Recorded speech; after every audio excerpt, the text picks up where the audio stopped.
ഇത് കേരളത്തെ സംബന്ധിച്ചിടത്തോളം ഒരു പുതിയ അധ്യായം തുറക്കപ്പെടുന്ന നിമിഷമാണ്. 10,000 കോടി രൂപയുടെ നിക്ഷേപത്തിന് വഴിവെച്ചുകൊണ്ടാണ്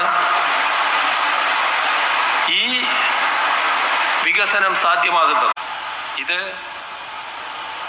വലിയ അഭിമാനം പകരുന്ന നിമിഷമാണ്. അഭിമാനിക്കാനുള്ള വക ഇവിടെ തീരുന്നില്ല എന്നതാണ് പ്രത്യേകത. ഇപ്പോൾ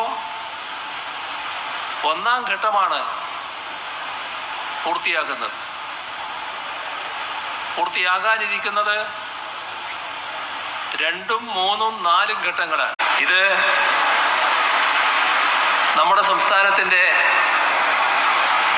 മറ്റൊരു നേട്ടമായി കൂടി ഇത് മാറുക.